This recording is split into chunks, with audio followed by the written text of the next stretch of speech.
오늘날 우리 한국 사회가 처해 있는 현실은 정치, 경제, 사회 모든 면에서 길을 잃고 혼미한 상태에 빠져 있다고 해도 과언이 아닐 것입니다. 더군다나 교회적으로 보면은 사면 초가와도 같고 칠흑같이 깊은 어둠 속에서 나갈 길을 찾지 못하고 있다는 느낌을 받게 됩니다. 이러할 때 과연 우리가 할 수 있는 일은 무엇이겠습니까? 이러한 어둠 그리고 또한 절망적인 상황 가운데서 우리 한국에 최초로 오셨던 선교사 언더우드의 그 간절한 기도가 생각이 납니다. 그 기도문을 소개해 드립니다. 주여, 지금은 아무것도 보이지 않습니다. 주님, 메마르고 가난한 이곳 조선 땅, 나무 한 그릇 시원하게 자라 오르지 못하고 있는 이 땅에 저희들을 옮겨와 심으셨습니다. 그 넓고 넓은 태평양을 어떻게 건너왔는지 그 사실 자체가 기적입니다. 지금은 아무것도 보이지 않습니다. 보이는 것은 그저 고집스럽게 얼룩진 어둠뿐, 어둠과 가난과 인습에 묶여있는 조선 사람뿐입니다. 그들은 왜 묶여있는지도 고통이라는 것도 모르고 있습니다. 고통을 고통인 줄 모르는 자에게 고통을 벗겨주겠다고 하면 의심부터 하고 화를 냅니다. 조선 남자들의 속셈이 보이지 않습니다. 이 나라 조종의 내심도 보이질 않습니다. 가마를 타고 다니는 여자들을 영영 볼 기회가 없으면 어쩌나 합니다. 조선의 마음이 전혀 보이지 않습니다. 그리고 저희가 해야 할 일이 전혀 보이지 않습니다. 그러나 주님, 순종하겠습니다. 겸손하게 순종할 때 주께서 일을 시작하시고 그 하시는 일을 우리들의 영적인 눈으로 볼 수 있는 날이 있을 줄 믿나이다. 믿음은 바라는 것들의 실상이요 보지 못하는 것들의 증거니라고 하신 말씀을 따라 조선의 믿음의 앞날을 볼 수 있게 될 것을 분명 믿습니다. 지금은 우리가 황무지 위에 맨손으로 서 있는 것 같사오나 지금은 우리가 서양 귀신, 양귀신이라고 손가락질 받고 있사오나 자녀들이 우리 영혼과 하나인 것을 깨닫고 하늘나라의 한 백성 자녀임을 알고 눈물로 기뻐할 날이 있음을 믿나이다. 지금 예배드릴 예배당도 없고 학교도 없고 그저 이곳 모든 사람들로부터 경계의 의심과 멸시와 천대함이 가득한 곳이지만 이곳이 머지않아 은총의 땅이 되리라는 것을 믿습니다. 주여, 오직 제 믿음을 붙잡아 주소서. 100여 년 전 한국에 왔을 때 그 처참한 암담한 현실 속에서도 절망적인 상황 가운데서도 믿음으로 굳게 서서 복음을 전해서 오늘의 한국 그리고 오늘의 교회가 있게 한 위대한 기도였다라고 하는 생각을 갖게 됩니다. 그렇다면 오늘 우리가 처해 있는 현실이 너무나도 암담하고 그리고 힘들다 하더라도 우리가 할 수 있는 일, 해야 할 일은 무엇인가를 우리들이 찾아보기를 원합니다. 오늘 보면 스가랴서를 보면은 이스라엘 백성들이 바벨론 포로가 되어서 70년 동안 고생을 합니다. 그러나 하나님께서 그 바사 제국의 고레스 왕을 통해서 자유케 해주시고 그리고 예루살렘으로 돌아가게 하십니다. 놀라운 은혜를 주셔서 성전을 짓게 하시는 거죠. 저들은 감격과 그리고 떨리는 마음으로 기쁨으로 성전에 기초를 쌓고 그리고 또한 성전을 지어갑니다. 그런데 사마리아인들이 와서 함께 그 성전 역사에 동참하겠다는 겁니다.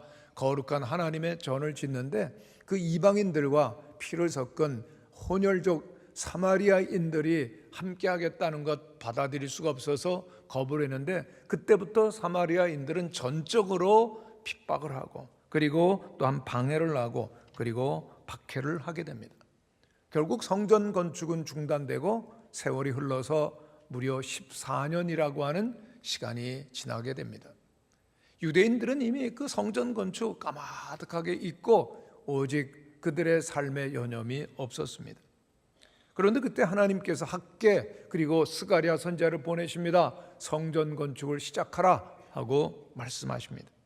하나님의 전을 먼저 지으라고 말씀하셨을 때 유대인들은 콧방귀를 낍니다. 아니, 이렇게 살기 바쁘고 힘든데 정치적으로 안정 안 되고 경제적으로 너무나 힘들고 또한 그리고 또한 여러 가지 여건이 그렇게 갖춰지지 않은데 어떻게 성전 지으라는 겁니까? 답답합니다. 반응이었습니다. 그러나 하나님은 분명히 선지자를 통해서 명령하셨습니다. 하나님의 집인 성전을 저렇게 방치하면 안 된다. 너희의 집만 짓고 너희의 성만을 쌓는다면은 하나님께서 너희가 아무리 수고한다 할지라도 곡식의 열매를 맺지 못하게 할 것이며 모든 것을 황폐하게 하실 것이다. 그러니 하나님의 성전 건축이 먼저다라고 말씀하셨습니다. 아무리 현실이 어렵다 할지라도 정치, 경제, 문화, 사회 여러 가지 그 면에서 전혀 그런 여건이 되어지 있지 않은 것 같은 절망적 상황이지만은 하나님의 전을 지으라고 하나님은 말씀하십니다. 저들은 불만을 표합니다. 어떻게 아무것도 없이 하나님의 성전을 지으라는 겁니까? 뭔가가 있어야 되고 여건이 구비되어야 되는 거 아닙니까? 그러나 하나님 물러서지를 않으십니다. 오직 하나님의 성전이 먼저다. 학개와 스가랴 선지자를 통해서 말씀하십니다. 그런데도 사람들은 안 된다라고 여전히 고집을 합니다. 성전 건축 안 됩니다. 성전 건축 할 수가 없습니다. 어디 뭐 건축 자재가 있어요? 돌도 없고 나무도 없고 뭐 돈도 없고 우리 마음도 없어요. 그리고 삶이 편안하지도 않은데, 사회적으로 안정되어 있지 않은데 그렇게 너무나도 많은 여러 가지 이유 때문에 성전 건축 안 됩니다 라고 거절을 합니다. 하나님께서 스가랴 선지자를 보내시면서 8가지 환상을 보여주십니다. 그리고 오늘 본문 말씀 가운데 보면 5번째 환상을 우리들이 만나게 되는데, 하나님께서는 왜 이 유대 백성들에게 그리고 또한 선지자 스가랴에게 그 환상을 보여주십니까? 이 환상은 이성의 차원을 넘어선 초자연적인 하나님의 하실 일을 보여주는 거죠. 소망과 꿈을 좀 가지라는 겁니다. 하나님을 바라보면서 하나님께서 하실 그 일을 바라보라고, 소망을 가지라고 말씀하시는 겁니다. 그렇습니다. 하나님께서 스가랴 선지자에게 보여주신 환상은 우리의 꿈과 그리고 우리의 비전이라고 할 수가 있습니다. 성경에 꿈이 있는 자는 망하지 않는다고 했습니다. 할렐루야. 꿈이 없다, 죽은 거죠. 꿈이 없다, 장래가 없다, 소망이 없는 겁니다. 저들은 너무나도 바빌론 포로에서 돌아와서 그 새로운 정착 생활 가운데 너무나도 힘들었고요. 그리고 하나님의 일에 대한 어떤 그러한 그 의욕을 잃어버린 무기력 상태 속에서, 생활고로 인한 너무나도 처절한 그 상황 속에서 아무것도 하나님의 알 수 없다, 성전 건축 안 된다고 하는데 하나님 딱 환상을 보여주시는 겁니다. 정말 우리가 새롭게 되기를 원한다면요, 하나님께서 보여주신 꿈과 환상을 보아야 되는 줄로 믿습니다. 여러분, 이번 명절 기간 동안에요, 꼭 하나님께 기도하시기를 바랍니다. 하나님, 우리 가정에 보여주실 환상을 허락하여 주옵소서. 하나님의 꿈이 없는데 뭐가 사는 것이 의미가 있고 뭐가 미래가 있겠습니까? 꿈이 필요합니다. 하나님께서 주시는 환상 중요합니다. 빅터 프랭클은 의미요법을 창안한 심리학자입니다. 그런데 이번이 2차 세계대전 때 나치 수용소, 유대인 수용소에 갇히게 됩니다. 그런데 수많은 유대인들이 계속 죽어나가는 겁니다. 그들이 고난에 처하여 있을 때 어떠한 행동을 하는지 그 유형을 가만히 살펴보면서 딱 2가지로 요약을 했습니다. 한 사람은 차가운 감옥의 바닥을 계속 응시한다. 그런데 또 한 사람은 감옥 저 건너편의 푸르른 하늘을 바라본다. 같은 감옥입니다. 같은 시간입니다. 같은 고통입니다. 그런데 한 사람은 여전히 차가운 감옥 바닥에 시선을 고정시키고 있고, 다른 한 사람은 감옥 저 건너편의 넓은 하늘을 바라보더라고 하는 것이죠. 프랭클 박사는 감옥에 있는 동안 위기 수없이 많이 당하고 죽음의 문턱에 수없이 많이 갑니다만 언제나 꿈을 잃지 않습니다. 나는 반드시 감옥에서 나간다. 그리고 이 고통 속에서 사람이 희망이 있을 때 얼마나 그 삶이 풍요로울 수 있는지를 세상 사람들에게 나가서 강연을 할 것이다. 감옥에 나가서 그는 사람들을 모아놓고 그들에게 강연할 것을 꿈꾸고 있는 겁니다. 인간으로서 생존하기 어려운 지옥 같은 감옥에서도 사람이 의미를 갖기만 한다면 꿈을 가지기만 한다면 얼마든지 생존할 수 있다라고 그렇게 젊은이들에게 강의하고 있는 자신의 미래를 꿈꿨던 겁니다. 그는 정말요 2차 세계대전이 끝나고 자유를 얻고 그리고 그의 꿈이 이루어지는 제2의 삶을 시작합니다. 여러분, 어려우면 어려울수록 꿈이 필요합니다. 힘들면 힘들수록 하나님께서 보여주신 꿈을 붙들 수 있게 되시기를 간절히 축원합니다. 절망스럽고 어렵고 힘들고 고통스럽습니까? 제일 필요한 것이 하나님께서 보여주시는 꿈입니다. 너무너무나 처절하고 어려운 가운데 있을 때 환상을 보실 수 있는 우리 성도님들, 하나님께서 보여주시는 꿈의 사람들이 되시기를 간절히 축원합니다. 그런데 하나님께서 스가랴에게 보여주신 그 환상의 내용은 무엇입니까? 크게 보면은 먼저 등잔대가 보이는 겁니다. 그리고 그 옆에 감람나무가 보입니다. 등잔대가 뭡니까? 빛을 어둠에 환히 비추는 겁니다. 빛이죠. 감람나무는 뭡니까? 감람나무는 기름을 의미합니다. 그러니까 아무리 등잔이 있어도 기름이 공급되지 않으면 빛을 발할 수 없다라고 하는 것을 말해주는 것이죠. 빛은 감람나무의 기름이 필요하다라고 하는 것을 보여주는 환상인데 2절에 아주 중요한 말씀이 있습니다. 하나님께서 천사를 통해서 무엇을 보느냐라고 말씀하시죠. 한번 따라하시기를 바랍니다. 무엇을 보십니까? 오늘 하나님께서 천사를 통해서 스가랴에게 주신 말씀, 내가 무엇을 보느냐? 오늘 내게 주시는 말씀으로 받으셔야 돼요. 나는 오늘을 살아가면서 무엇을 보고 있습니까? 오늘 우리에게도 하나님께서는 너는 오늘 이 시대 가운데 무엇을 보느냐라고 질문하실 것입니다. 그런데 당시 유대인들은 현실을 보는 겁니다. 세상 정치, 경제, 그리고 또한 모든 사회 형편을 보면서 아무것도 하나님의 일할 수 없고 성전 못 짓는다라고 그들은 말하고 있었던 겁니다. 그런데 하나님 말씀하십니다. 아니다. 환상을 좀 보아라. 하나님께서 보여줄 위대한 꿈을 좀 보아라 말씀하시는 거죠. 환상이 뭡니까? 하나님 안에서 이미 이루어진 미래를 뜻하는 것입니다. 하나님은 말씀하시면 곧 이루시는 줄로 믿습니다. 하나님께서 약속하여 주신 미래가 있다는 것입니다. 하나님께서 이제 말씀하시는 겁니다. 지금부터 하나님의 위대한 약속을 좀 기억하고 하나님의 그 위대한 약속을 좀 바라보라. 기억하라. 영의 눈을 뜨라는 겁니다.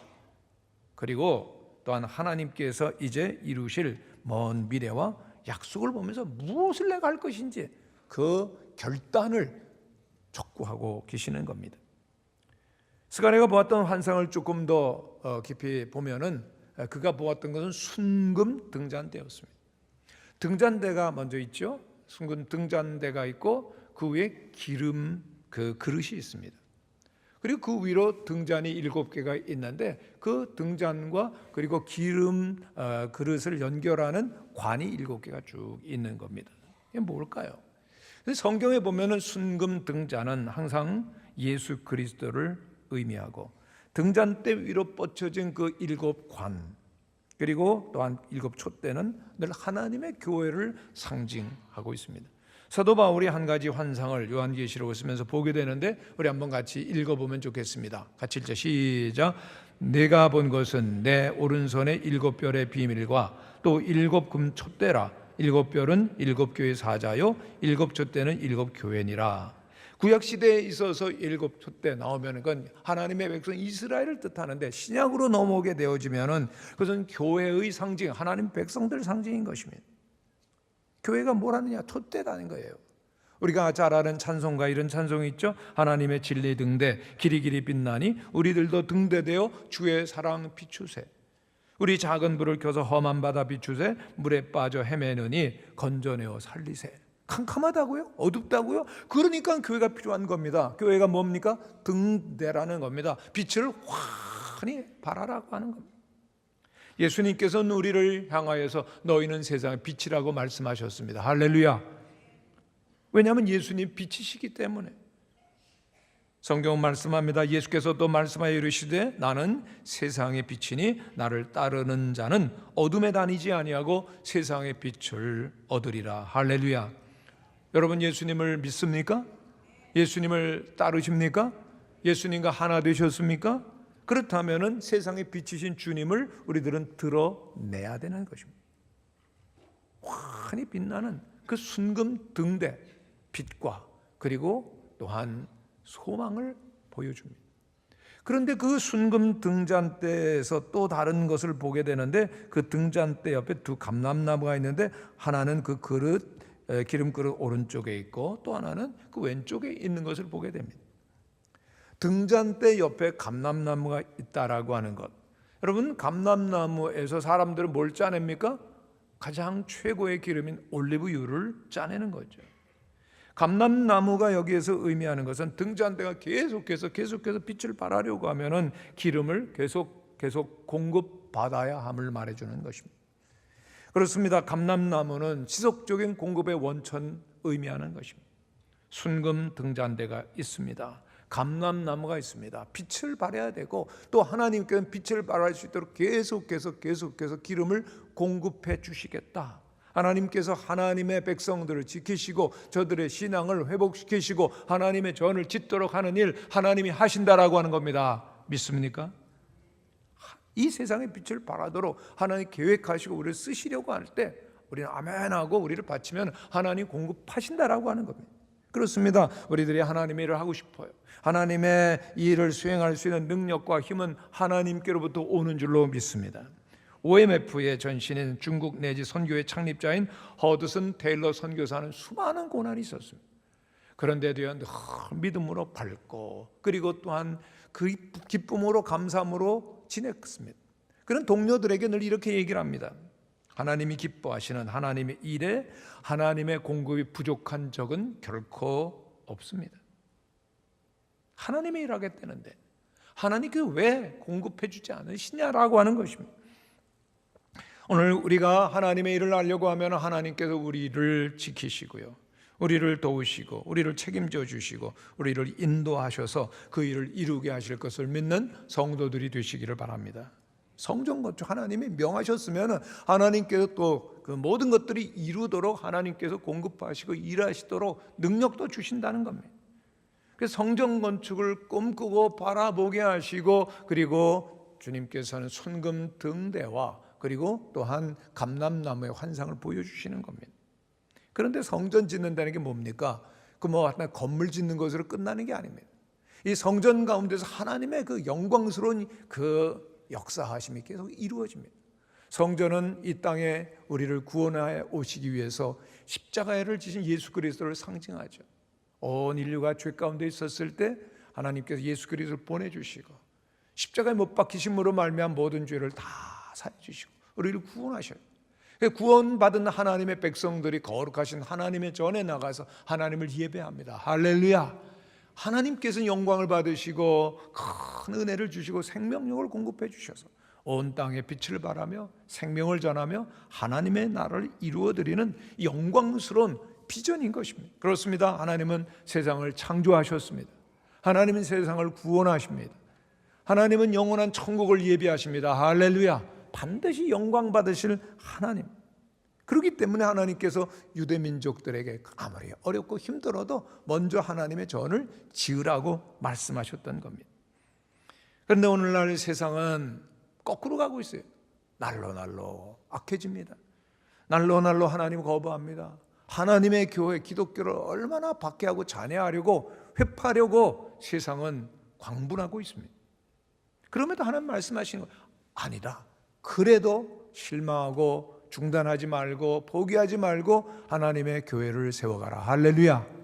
하나님의 영광이 드러나야만 세상은 소망이 있는 것입니다.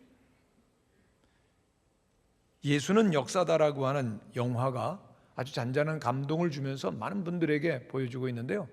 이번 연휴 기간 동안에도 한번 보실 만한 너무 좋은 영화입니다. 근데 예수는 역사다라고 하는 것이 원래 책이었는데 이 책은 리스토라벨이라고 하는 아주 유능한 언론인이고 그리고 기자였던 분이 쓴 겁니다.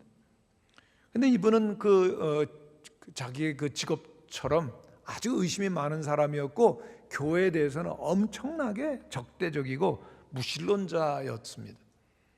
근데 아내가 교회를 출석하게 되면서 예수에 대해서 관심이 생겼습니다.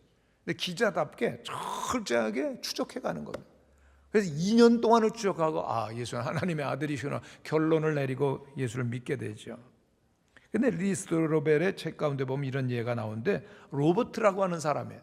이분이 돈을 어마어마하게 많이 벌었어요. 돈 많은 번 사람이 되게 뭘 합니까?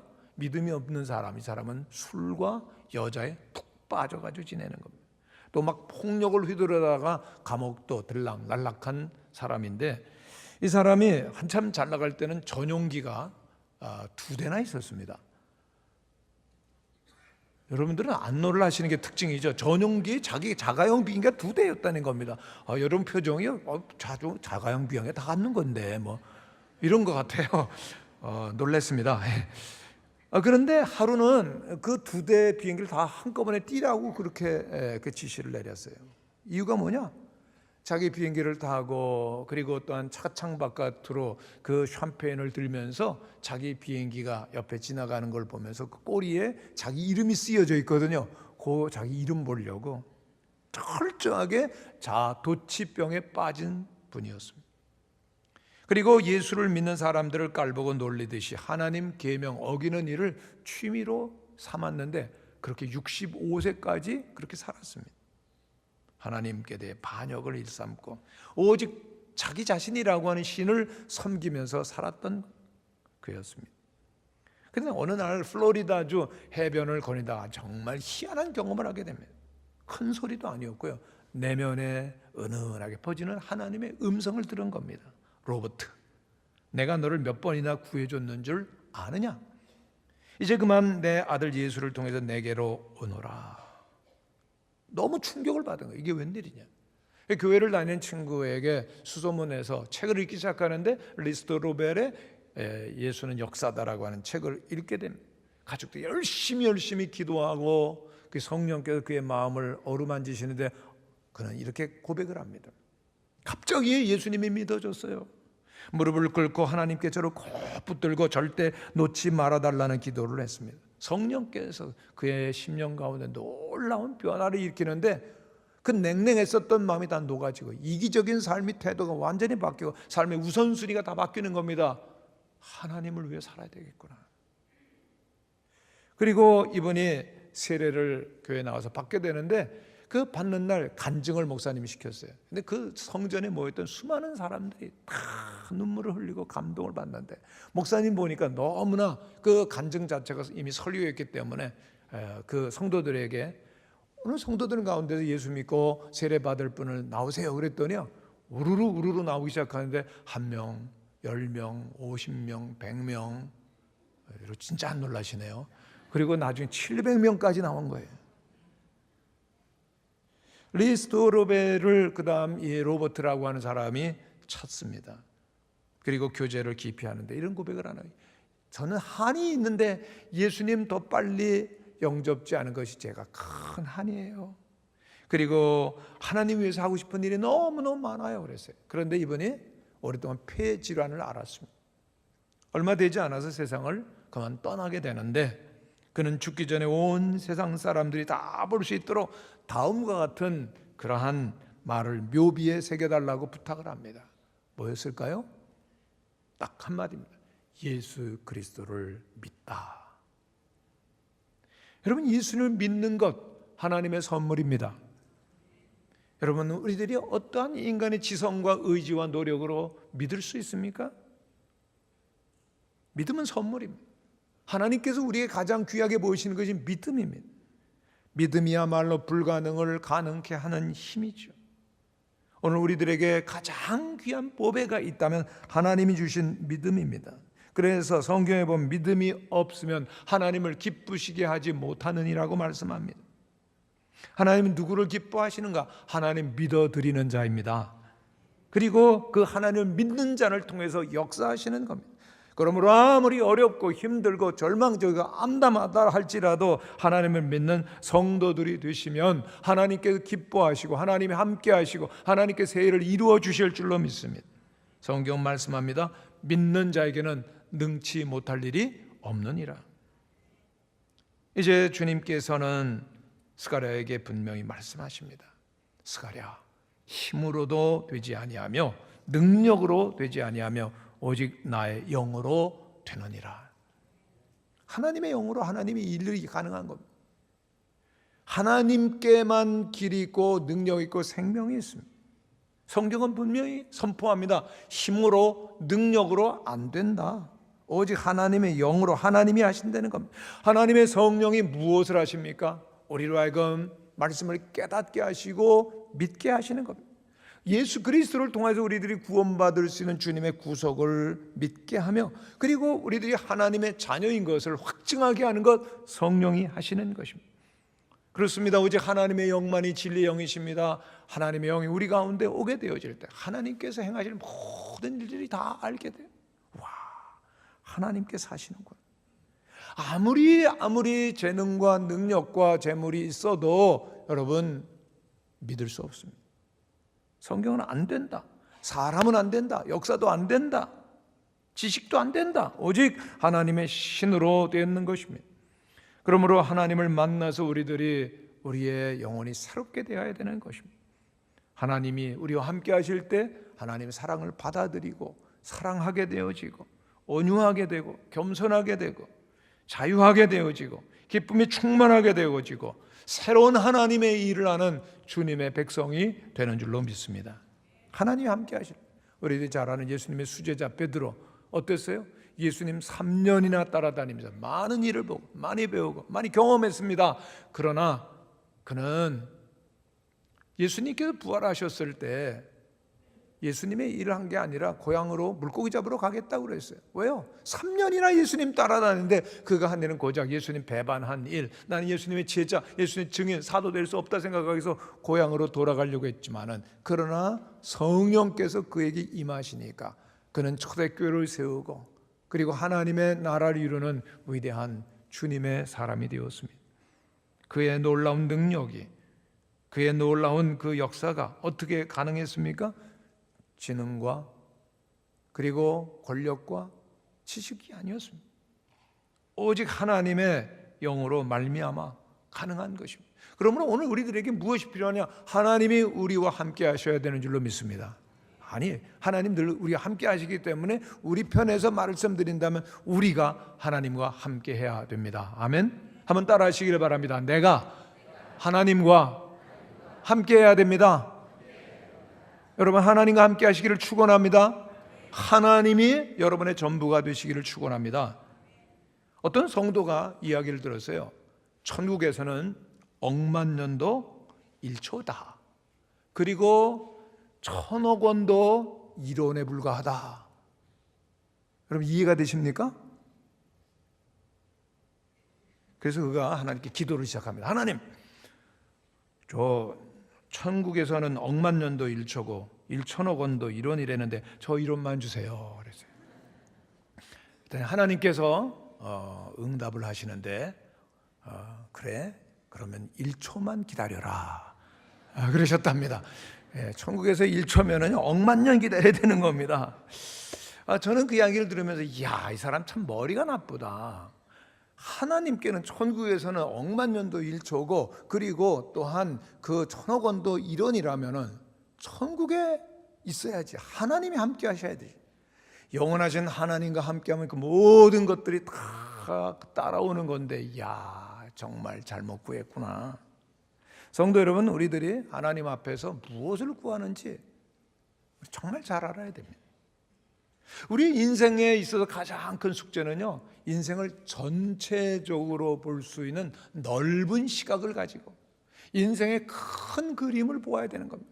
오늘 무엇을 먹으며 입으며 마시며 살 것인가, 오늘 이 순간도 중요하지만은 전체를 모르면은 그냥 매 순간순간을 허무하고 무의미하게 그냥 흘려보내고 마는 것입니다. 흘거러 갔다 흘거러 가는 인생으로 끝나는 것이죠. 제가 여러분에게 한 가지를 좀 가진 퍼즐의 한 조각입니다. 퍼즐의 한 조각. 안 보이시죠? 제가 설명을 해드리겠습니다. 제 말을 믿으시기를 바랍니다. 설명해드리는 거. 지금요, 여기 보면 컴컴해요.